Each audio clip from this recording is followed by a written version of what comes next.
Okay, so we've gone through our mobilized section of our program. Now the trick is now to stabilize the pattern.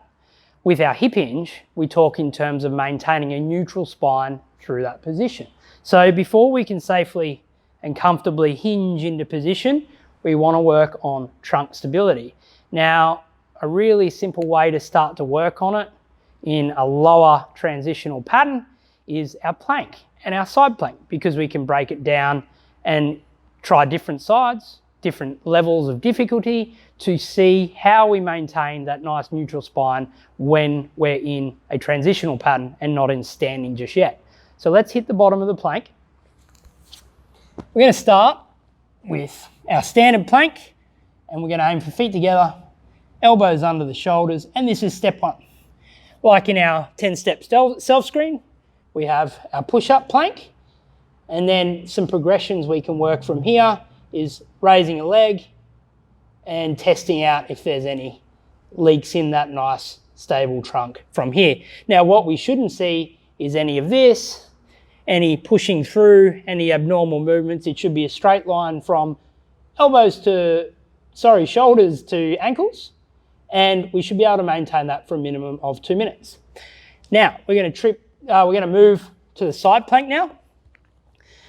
Step one is on our elbows and our feet are together. Hands on hip for stability if we need. And now the way we progress this difficulty is we can raise a leg. We can also come up onto our hand. We can, if we lose balance, we just fix it. We can also raise our leg again. And then we can also go through a side pulse. So that's dropping the hip to the floor and pushing up, working on this oblique contraction here. So by pulsing, we're testing that trunk stability through a bit of dynamic movement, and we're also testing shoulder stability. Both aspects are super important when maintaining a strong hinge pattern. Pulsing, and there you have it. So work through those progressions, add them to your training or your warm-up to prep you for a strong hinge movement. Now, if we're looking at trunk stability in a standing position now, we can look at our loaded carry. Here's level one, our farmer's carry. We simply have a kettlebell and we're walking without letting our posture change and our posture shift.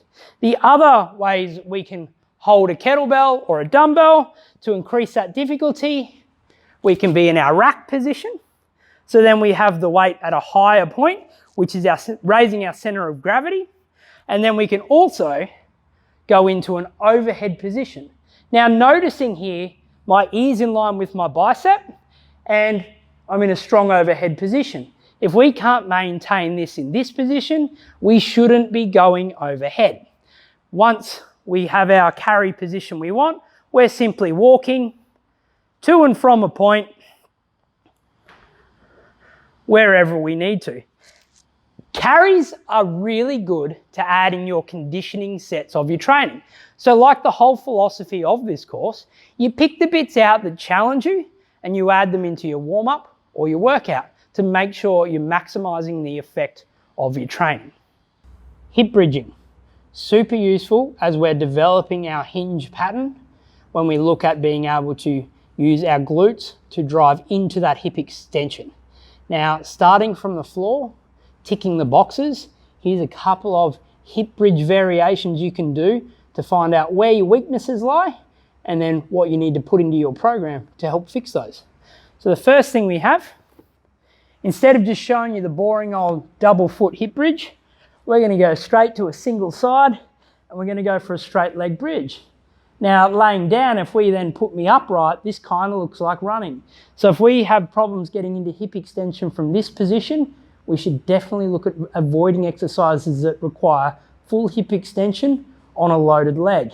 So if we're in the position here, we're simply just bridging off the ground, squeezing the glutes, and it's a short movement there.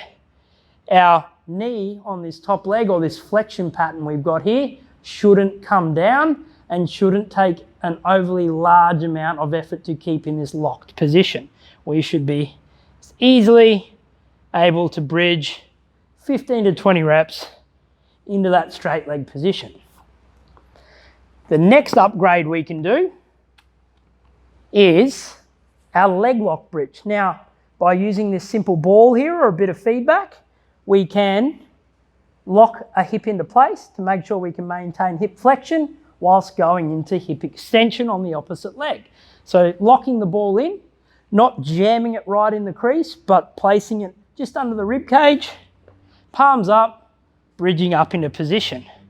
Now we should be able to get to hip extension without that ball falling out. If that ball falls out, we start again.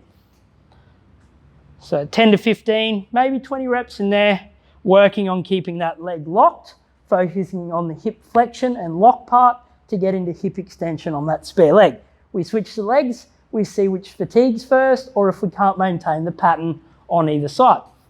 The final version, once we've mastered those, we can elevate the service and then do an elevated hip bridge. We can still use the components like the leg lock by using the ball tucked in, but the basic setup is simply coming over to a bench, keeping our bum close enough to the bench, heel comes up on top of the bench, we're bridging up into that flexion position on the opposite leg that isn't loaded, and we're driving up into position like so. Now this will isolate your hamstrings a little bit more and will help you recruit hamstrings into the hip bridge movement. Remember, focus on squeezing the glutes to the roof, full hip extension, maintaining flexion on this opposite leg. There's a couple of hip bridge varieties to help build a strong hip hinge pattern. One of my biggest bugbears in the gym, people that cannot maintain a correct hip hinge pattern and then add load such as a deadlift or a kettlebell swing to it.